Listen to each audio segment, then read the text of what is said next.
Usted está viendo Infinito.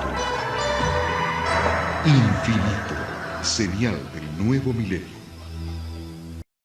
Infinito complot.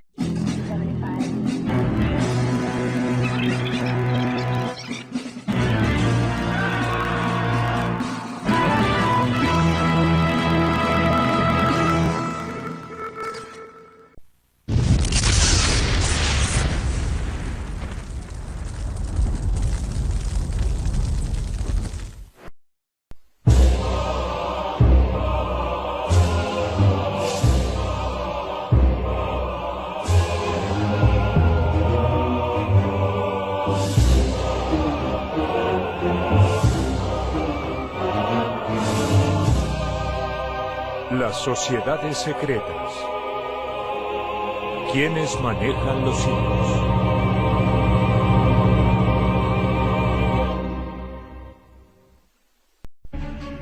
Desde el inicio de los tiempos, los poderosos han conspirado para torcer el rumbo de la historia a su conveniencia. Como verdaderos titiriteros, unos pocos y oscuros personajes manejan los hilos del destino de millones. Muchos lo sospechan, pero quienes denuncian su accionar suelen ser ridiculizados. Otras veces la verdad es tan obvia que pasa desapercibida. ¿Son estas solo fantasías paranoicas creadas para alimentar la imaginación de la gente, pero sin relación alguna con la realidad? ¿O somos en realidad parte de un plan perfectamente ejecutado? Guerras, revoluciones, movimientos sociales, atentados terroristas. Todo tiene una explicación oficial, pero quizás nada sea lo que parece ser. Animémonos a descubrir el increíble mundo de las sociedades secretas. Los Estados Unidos de América, la nación más poderosa de todos los tiempos. Un buen amigo para tener y un terrible enemigo para enfrentar. Pero la gran democracia de Occidente guarda un secreto particular. Tal vez sea la primera república masónica del mundo, construida sobre pactos secretos que sus propios ciudadanos y el mundo entero desconocen. La Revolución Americana, la Revolución Francesa y las gestas independentistas latinoamericanas fueron todas impulsadas por o simpatizaban con los francmasones. Pero particularmente en el caso de los Estados Unidos, la influencia masónica no se detuvo cuando alcanzaron su independencia. Sus cofrades participaron del diseño del nuevo país y de su posterior gestión hasta nuestros días. Si eso es bueno o malo dependerá de qué opine cada uno sobre la francmasonería. Y para eso debemos entender primero de qué se trata la francmasonería. La francmasonería es una hermandad secreta, cuyos orígenes se remontan a los gremios de constructores de la Edad Media. Masón significa albañil en francés. Nació de la necesidad de estos primitivos constructores de proteger celosamente sus complejos conocimientos a fin de preservar su arte. Pero además, su secretismo contribuía a preservar a sus hermanos de la persecución oficial, ya que muchos de los ideales masónicos colisionaban frontalmente con los de la Iglesia de Roma. Con el fin del medioevo, la masonería se reconvirtió en francmasonería o masones libres y aceptados. Libres por no aceptar esclavos o siervos en sus filas, y aceptados por aceptar ya no solo a constructores, sino a cualquier otra persona que jurara fidelidad a sus reglas.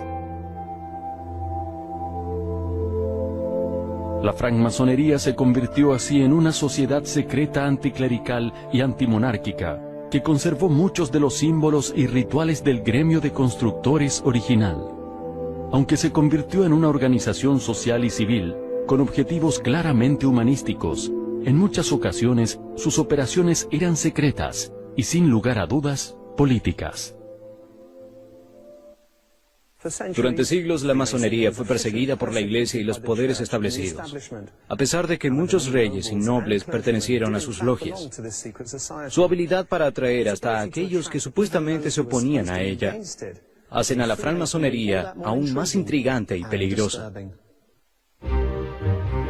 El origen de la francmasonería en los Estados Unidos se remonta a 1682, cuando el escocés John Skene, miembro activo de la logia Aberdeen, se radicó en la colonia americana de Nueva Inglaterra. 3 años después fue electo vicegobernador de West Jersey. Jonathan Belcher, quien fue gobernador real de Massachusetts y New Hampshire, fue iniciado francmasón en Londres en 1704 y atesora haber sido el primer francmasón nacido en los Estados Unidos. Hasta 1776, lo que hoy conocemos como los Estados Unidos, eran apenas 13 pequeñas colonias agolpadas sobre la costa este, fundadas por ingleses protestantes puritanos, los célebres peregrinos expulsados de Inglaterra por la poderosa iglesia anglicana. El resto era una extensión inmensa y rica, poblada exclusivamente por tribus indígenas, la cual generalmente fue conquistada a punta de fusil. La americana estaba fuertemente influenciada por los Rosacruces. Esta era otra sociedad secreta creada en Alemania a principios del siglo XV para estudio de las artes ocultas. Esta influencia impregnó a los francmasones americanos de un profundo sentido místico que se manifestó en símbolos de las culturas egipcia y griega, emblemas que hoy pueden verse en muchos de sus principales símbolos patrios. Los Rosacruces dicen haber fundado su primera logia americana en 1694 en Filadelfia, cuando William Penn, un cuáquero que fundó Pensilvania, la primera comunidad americana con total libertad religiosa, invitó al capítulo de la perfección, presidido por Johann Jakob Zimmermann, a dejar Alemania por su colonia.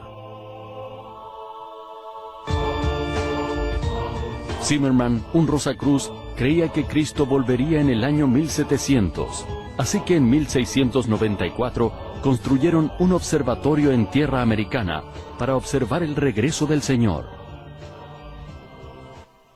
Para tristeza de Zimmermann, Jesús faltó a la cita, y los Rosacruces se desperdigaron por Pensilvania. Algunos se convirtieron en chamanes nómades que mediante extraños talismanes y ceremonias propiciaban las buenas cosechas y ahuyentaban la mala suerte. En 1717 se creó la Gran Logia de Inglaterra, que reclamó autoridad sobre todas las logias que habían surgido en las colonias. Pero desde Nueva Inglaterra, las logias americanas alegaron ser preexistentes y no reconocieron su autoridad. Para contrarrestarla, la Gran Logia de Inglaterra impulsó la creación de sus propias logias adeptas en las colonias. Es importante señalar que la sublevación de las logias americanas con respecto de las logias inglesas predatan la Revolución Americana en muchos años. Así pues, planificadamente o por casualidad, se constituían en las primeras células con ideales independentistas.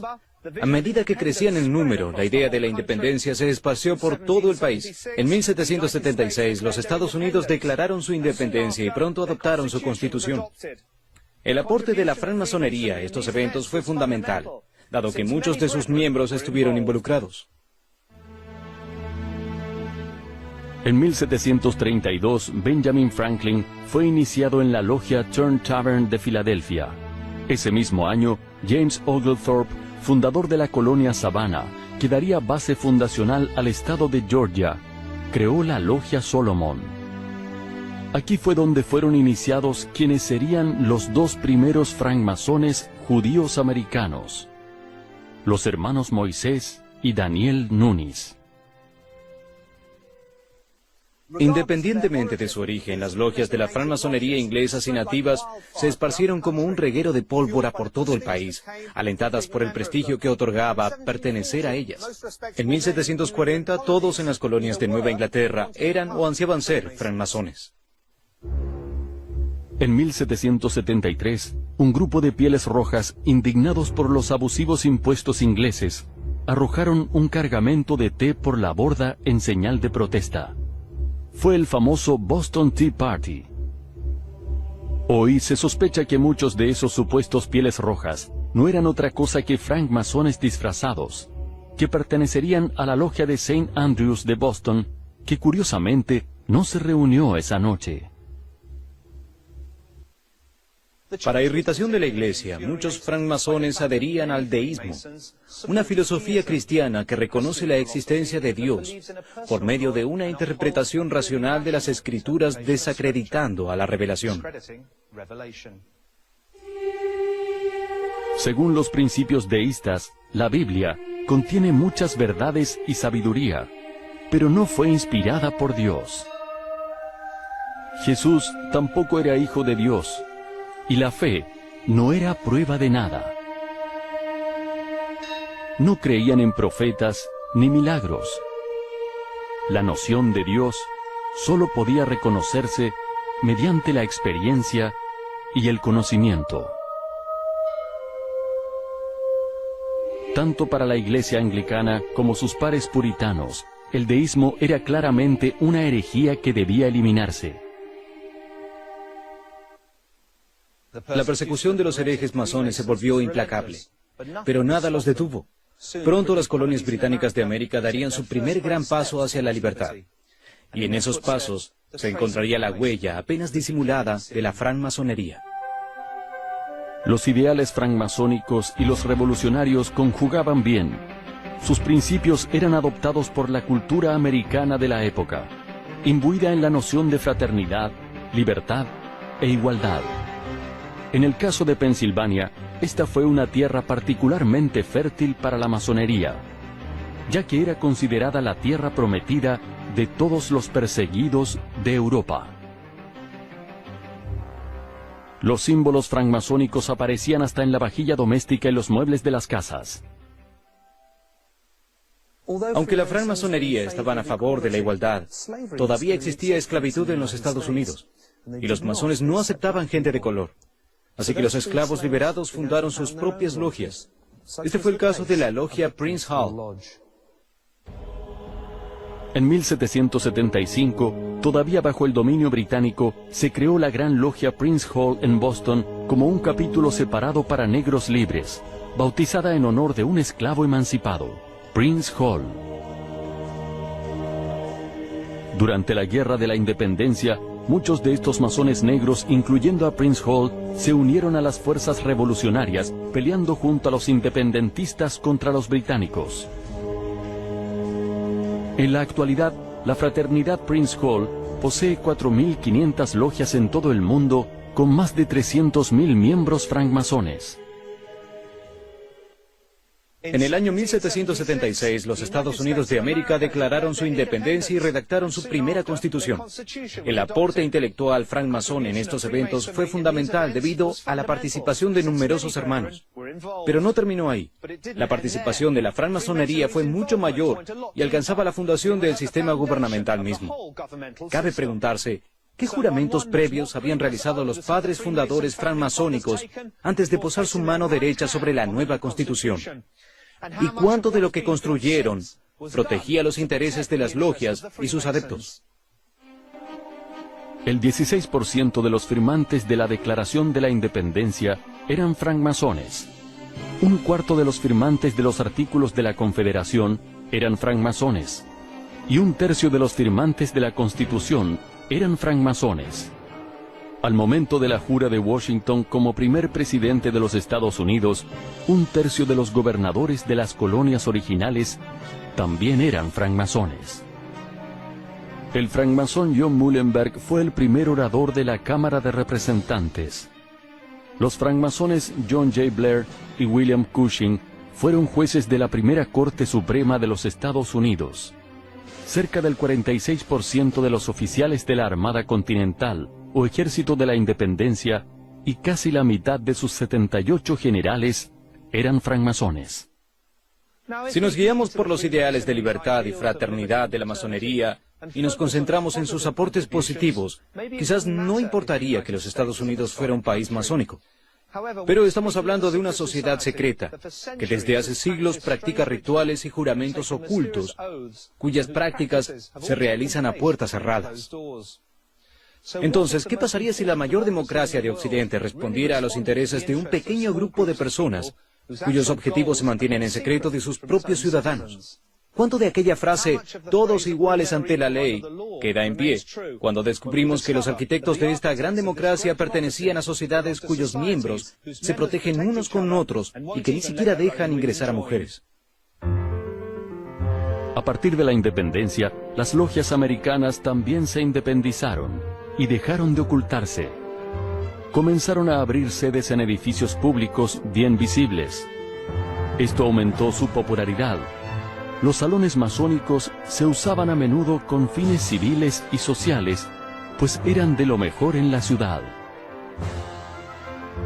A pesar de su declarada aversión por el proselitismo, las logias francmasónicas eran fuerzas políticas vivas, que actuaban abiertamente, palmo a palmo con los partidos políticos establecidos. Hoy podemos ver innumerables huellas que confirman la presencia masónica en América, diseminadas a la vista de todo el mundo.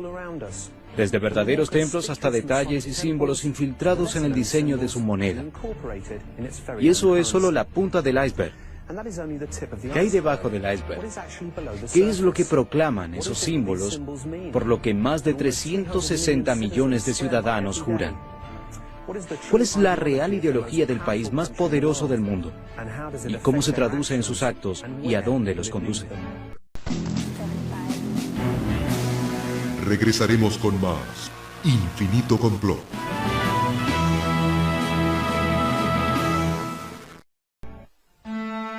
Las sociedades secretas. ¿Quiénes manejan los hilos? Estados masónicos de América. A principios del siglo XVIII, la francmasonería se hizo particularmente fuerte e influyente en América del Norte, donde tuvo activa participación en la gestación de lo que hoy conocemos como Estados Unidos de América. Buena parte de sus padres fundadores eran hermanos masones, entre ellos Benjamin Franklin. Franklin fue imprentero, científico, inventor, político y diplomático. En 1726, al regresar de Inglaterra, fundó su propia sociedad secreta, el Club del Mandil de Cuero. Posteriormente fue iniciado en una logia de Filadelfia y publicó el primer libro francmasónico de América en 1734, año en que lo nombraron Gran Maestro Provincial de la Gran Logia de Pensilvania. En 1755 participó en la inauguración del primer templo masónico en Filadelfia. Nadie duda de que Franklin dio todo por la causa. Ahora bien, ¿cuál era esta causa? ¿La patriótica o la masónica? ¿Ambas tal vez?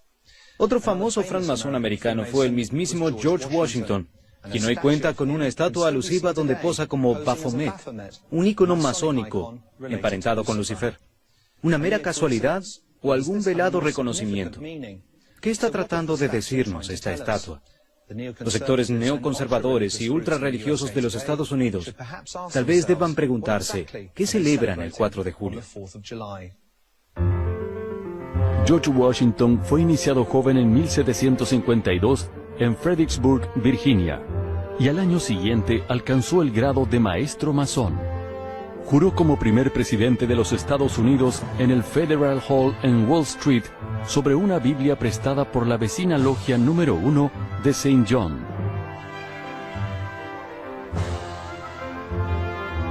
Siglos después, juró sobre la misma Biblia otro GW, George W. Bush, aunque no se reconoce como masón. En mayo de 1791, Washington proclamó la creación de la capital del nuevo país, que estaría a orillas del río Potomac. Un mes más tarde, un grupo de francmasones se reunió en Alexandria para llevar a cabo una ceremonia en la que pusieron la piedra fundamental de la ciudad, que pronto se llamaría Washington, D.C., y que sería construida sobre símbolos masónicos.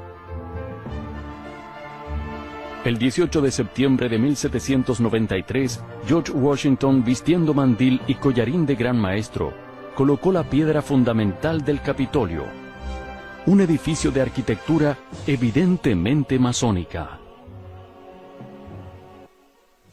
La propia capital de los Estados Unidos es quizá la ciudad más poblada de alusiones masónicas en todo el mundo. El diseño de sus edificios, sus estatuas y monumentos guardan antiguas tradiciones que perpetúan los principios francmasónicos sobre los cuales fue fundada. El primer plano de la capital fue diseñado en agosto de 1791 por el ingeniero francés Pierre-Charles L'Enfant. L'Enfant trabajó junto con el ingeniero civil y astrónomo americano Andrew Ellicott, quien relevó el terreno en 1790 bajo las indicaciones de Thomas Jefferson y George Washington. Menos Jefferson, todos eran francmasones. En el plano de l'Enfant, los tres edificios más importantes, el Capitolio, la Casa Blanca y el monumento a Washington, el Obelisco, forman un triángulo rectángulo, donde la hipotenusa es la avenida Pensilvania entre la Casa Blanca y el Capitolio. La escuadra es el símbolo masónico por excelencia.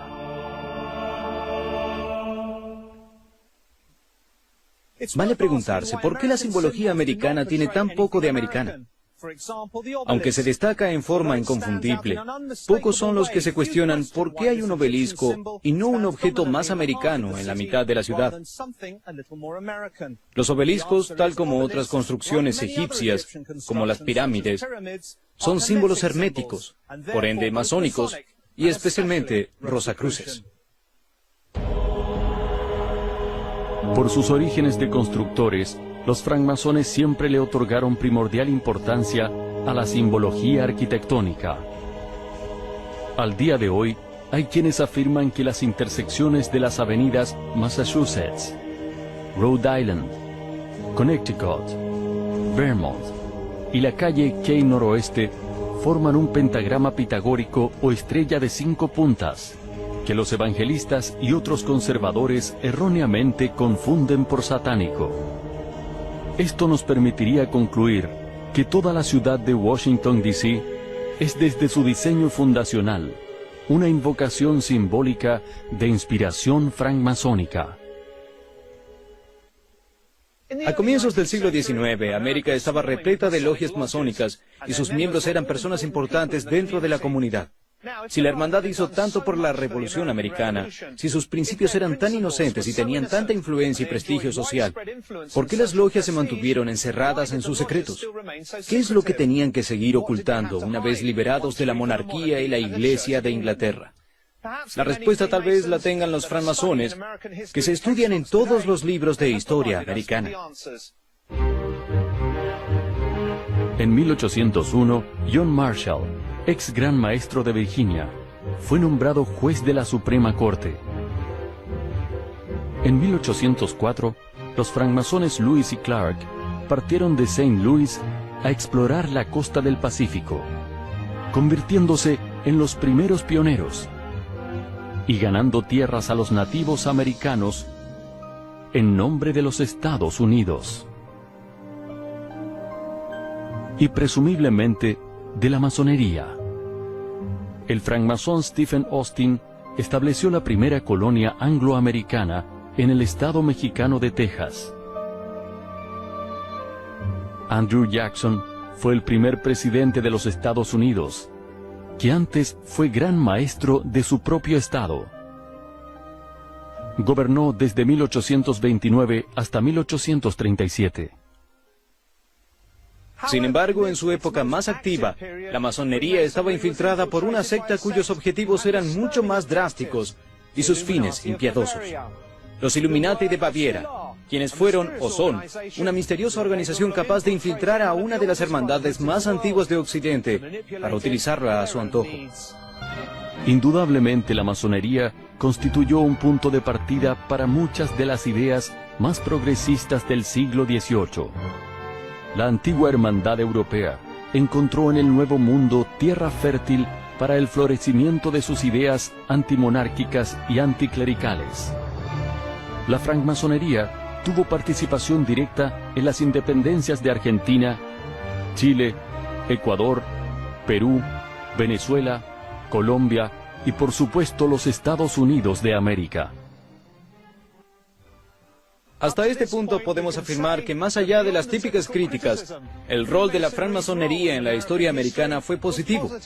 En 1776, en Alemania, se fundó la Orden de los Illuminati de Baviera, una organización creada por un megalómano que pronto se habría infiltrado en toda la masonería europea, llegando quizás también a las logias americanas. Los Illuminati proponían terminar con la religión y las antiguas formas de gobierno, para instaurar un nuevo orden mundial. Al quedar expuestos, la gente entró en pánico y toda la francmasonería se vio envuelta bajo un manto de sospecha, hecho del cual nunca se recuperaría del todo. En 1776, apenas unos pocos meses antes de la declaración de la independencia americana, se formó en Bavaria, hoy parte de Alemania, la Orden de los Illuminati. Su fundador y máximo regente era Adam Weishaupt, un idealista excéntrico y megalómano, quien, inspirado por las ideas de Rousseau, puso en marcha una gesta para satisfacer sus propias ambiciones. Tal como el gran filósofo Weishaupt afirmaba que el hombre debía adoptar su estado puro y natural y gobernarse a sí mismo. Pero a diferencia de Rousseau, Weishaupt proponía la disolución del Estado, la abolición de la propiedad privada y la prohibición de las religiones. Quería reformar todas las sociedades y culturas existentes para reconvertirlas en un único orden secular encabezado por él mismo. Adam Weishaupt pretendía ser un verdadero dictador planetario. La Orden de los Illuminati se expandió por toda Europa y se hizo fuerte entre masones y nobles hasta que fueron descubiertos y presuntamente desarticulados. O eso se creía. Sin embargo, se sospecha que años más tarde, la Revolución Francesa y su posterior etapa de terror fueron cuidadosamente digitadas por los Illuminati. En 1798 se denunció su presencia en América y se despertó una ola de pánico en Nueva Inglaterra. Si ya desde 1776 los Illuminati habían cooptado la francmasonería, cabe preguntarse, ¿cuántos de los padres fundadores, además de francmasones, podrían ser Illuminati? Los enemigos de la masonería no pasarían por alto esta ventaja. Con la declaración de la independencia de los Estados Unidos se instauró la libertad de culto. Los sectores conservadores y religiosos estaban furiosos y la campaña antimasónica no tardó en iniciarse. El pánico Illuminati de Nueva Inglaterra pudo haber sido una más de las campañas propagandísticas destinadas a contrarrestar lo hecho por los padres fundadores, o bien pudo haber sido genuino. El hecho es que John Adams, el segundo presidente de Estados Unidos, declaró al 9 de mayo día de ayuno y plegaria para implorar al cielo merced y bendición para la nación en peligro. A partir de la declaración de Adams, la paranoia Illuminati dio paso a la histeria. El prestigioso reverendo Jedediah Morse de Boston se dedicó a lo largo de 3 meses a lanzar diatribas contra lo que llamó una conspiración para atacar la verdadera libertad y religión. Los responsables serían, claro, los Illuminati, quienes pretendían desestabilizar el sistema para desatar el caos y tomar el poder mundial. Las teorías básicas de Morse eran las del francmasón escocés John Robison, que sostenía que los Illuminati que atacaban tronos y altares ya se habían instalado en los Estados Unidos. Los sermones de Morse, junto a vasta circulación de los libros de Robison y los del abad Agustín Barruel, fomentaron esta histeria, generando historias sensacionalistas en los periódicos. A final de cuentas, no se encontró evidencia alguna de una conspiración Illuminati. Sin embargo, hay un dato curioso. Fue el propio Thomas Jefferson, padre fundador del nuevo país, quien curiosamente defendió por escrito a los Illuminati. Desde entonces sería acusado de ser uno de sus infiltrados en América. Luego de leer uno de los libros de Barruel, Jefferson escribió una carta al obispo Madison afirmando que Adam Weishaupt piensa que el hombre puede volverse tan perfecto en el tiempo que podrá gobernarse a sí mismo en toda circunstancia, haciendo todo el bien posible, no dejando otra opción al gobierno más que cederle todo su poder, tornando así, por supuesto, inútil al gobierno político. Esto, como sabe, no se aleja de nuestros propios ideales. ¿Fue Thomas Jefferson un Illuminati? Sus adversarios políticos no tardaron en utilizar esta carta en su contra. El propio diseño del gran sello de los Estados Unidos está plagado de simbología masónica. Algunos incluso dicen que es Illuminati, y está reproducido nada menos que en el billete de $1, la verdadera moneda que rige al mundo. El Gran Sello de los Estados Unidos data de 1782 y su simbología masónica ha sido acusada de Illuminati y satánica por numerosos sectores conservadores y religiosos. De un lado ostenta el águila calva americana. El diseño original propuesto era un fénix, otro símbolo masónico. Sobre ella, una constelación de 13 estrellas dentro de un círculo. Estas representan una nueva constelación. Las estrellas son pentagramas, un símbolo masónico y hermético, muchas veces tildado de satánico. La disposición de los pentagramas está hecha en forma de hexagrama o estrella de David, otro símbolo cabalístico y hermético.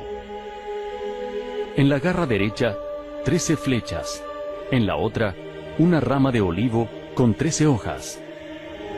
Y sobre el pecho del águila, un escudo con 13 bandas. ¿Por qué 13? 13 eran las colonias originales, pero 13 también eran los grados Illuminati.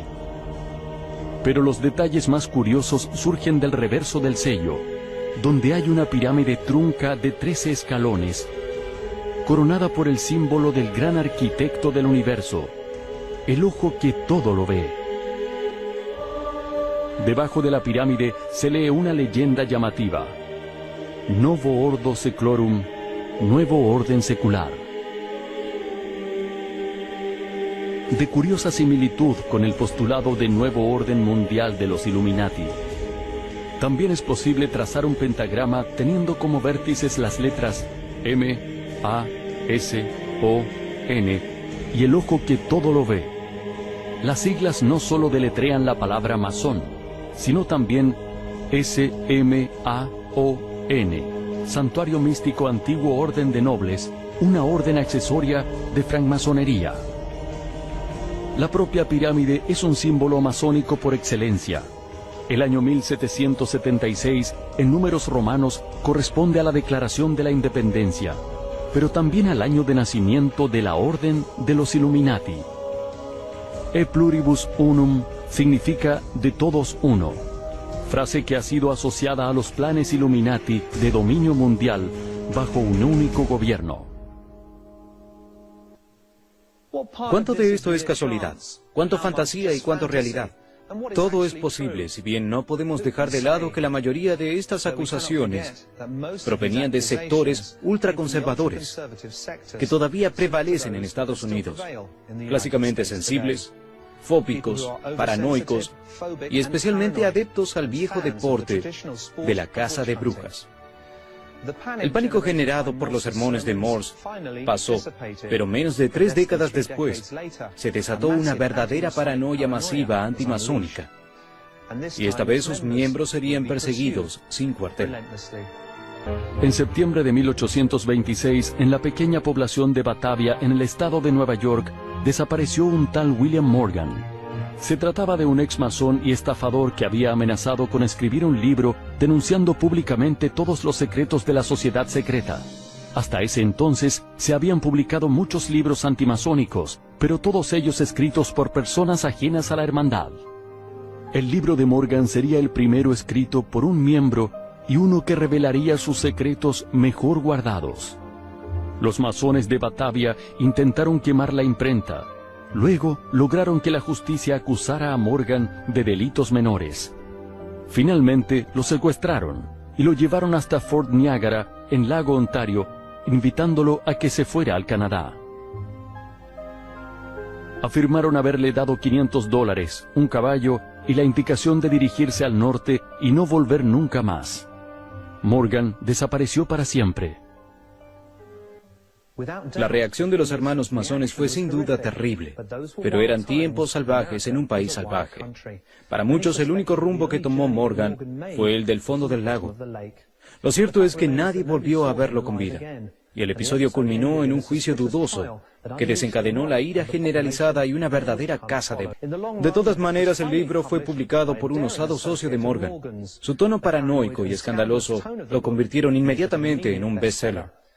El americano promedio ya amaba imaginar conspiraciones y adivinar enemigos invisibles. De pronto, la honorable y prestigiosa sociedad se convirtió en una secta siniestra para la opinión pública. El día de San Juan, 3.000 personas se agolparon frente a la logia de Batavia, atacando a los francmasones y destrozando sus instalaciones.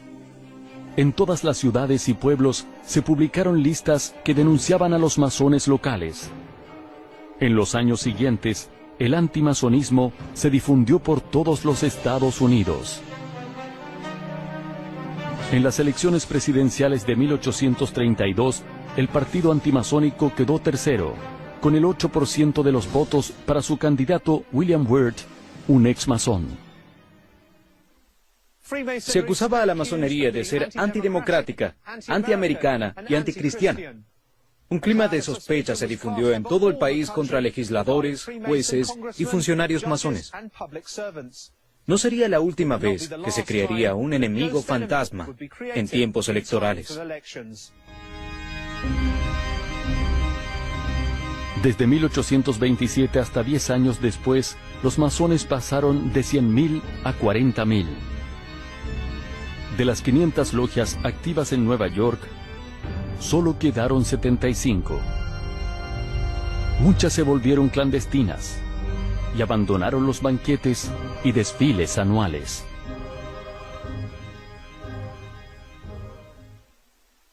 Pero la masonería es una planta de raíces gruesas que cavan hondo.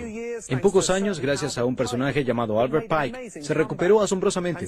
Y a partir de ese nuevo auge, sus miembros alcanzarían nuevamente los más altos estratos de la sociedad norteamericana. Albert Pike fue un intelectual brillante. En 1850 entró en la logia Western Star II de Arkansas y a partir de allí acumuló más de 130 grados masónicos. De él se dice que fue un Illuminati y también uno de los creadores del Ku Klux Klan, si bien no hay demasiada evidencia a favor de esto. También se afirma que junto con Giuseppe Mazzini, un gran caudillo masón italiano, habría planificado 3 guerras mundiales al cabo de las cuales los Illuminati tomarían el poder del mundo, lo cual tampoco está demostrado, pero resulta ser bastante popular entre sitios web y libros. Pike propició el resurgimiento de la masonería a través de muchas fraternidades de tipo gremial y otras formas de organizaciones sociales masónicas, como las sociedades de beneficios mutuos, que se convirtieron en un negocio próspero que le devolvió a la francmasonería nuevamente su popularidad, especialmente dentro de la clase media americana. En 1884, Francia le obsequió a Estados Unidos la Estatua de la Libertad, para celebrar su centenario en 1876. Hay quienes dicen que en realidad fue un obsequio de los masones del Gran Oriente de Francia para el centenario de la Primera República Masónica. Ambas afirmaciones no se excluyen mutuamente. La estatua sostiene la antorcha de la iluminación o de la razón que simboliza al sol. Su nombre oficial es La Libertad Iluminando al Mundo. La diseñó el escultor masón Frédéric Auguste Bartholdi y la construyó el ingeniero francés masón Gustave Eiffel, quien también construyera la torre del mismo nombre en París. La piedra basal fue colocada en una ceremonia masónica en 1884 organizada por las logias de Nueva York. La Estatua de la Libertad es un perfecto ejemplo de cómo la masonería puede ocultar sus mensajes a la vista de todos. Por más de un siglo, cientos de miles de inmigrantes del mundo entero y cientos de millones de turistas han saludado y admirado, sin saberlo, un símbolo masónico de iluminación. A principios del siglo XX, la francmasonería era nuevamente una institución poderosa en los Estados Unidos. Las épocas de persecución habían pasado. Muchos de los espacios claves de poder volverían a ser ocupados por francmasones, entre ellos el despacho oval de la Casa Blanca.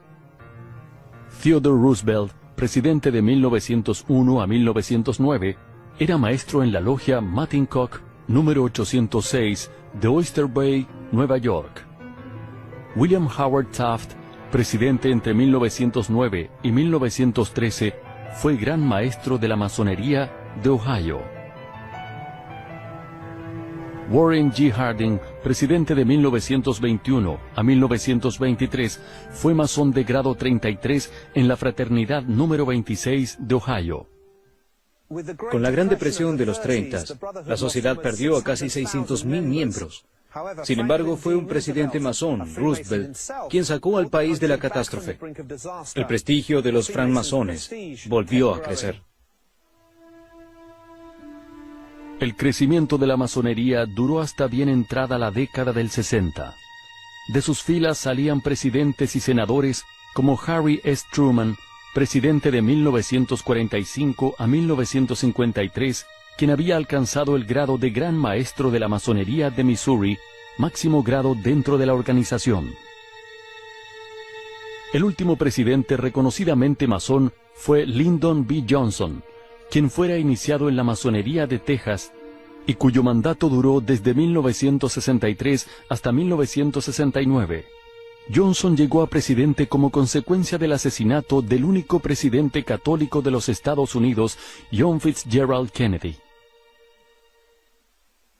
Y luego, casi de repente, la masonería perdió popularidad. Ya no es tema de conversación más que en libros sobre conspiraciones y sitios de Internet de dudosa calidad.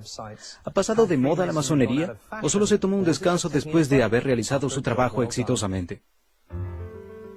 Cuesta creer que la sociedad secreta que más influyó en la creación y formación del Estado más poderoso de la Tierra, y cuya presencia es visible en todos sus símbolos nacionales, se haya reducido a meros clubes sociales, donde ciudadanos vestidos de ropaje exótico practican rituales secretos que alternan con bingos y bailes temáticos. Las fuerzas fundamentalistas de la actualidad, representadas por teleevangelistas, cristianos, ultraconservadores y líderes totalitarios elegidos democráticamente, parecieran florecer como en la Edad Media. Es presumible que su archienemigo histórico, la masonería, no ceda terreno tan fácilmente. Es entonces la masonería un estado dentro de otro estado, un gobierno en las sombras que dominará el mundo dominando primero a su nación más poderosa. Desde siempre los Estados Unidos han hecho alarde de su transparencia y acceso a la información. Sin embargo, en cada una de sus piedras basales están grabados los postulados de una sociedad hermética que aún hoy oculta sus rituales. Un gran porcentaje de los líderes norteamericanos fueron o son francmasones. En el país de las oportunidades, donde se supone que todos son iguales ante la ley, ¿cuánto ayuda a pertenecer a la hermandad? ¿Cuántos símbolos americanos representan algo distinto a lo que los ciudadanos creen? El ciudadano común paga sus impuestos, gestiona un crédito, mira las noticias y aporta su voto cuando se lo indican. Viven bajo la ilusión de que controlan su destino y el de sus familias. Mientras tanto, el ojo que todo lo ve sigue observando atentamente desde la misma moneda por cuya obtención todos trabajan tan duro.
tu mente.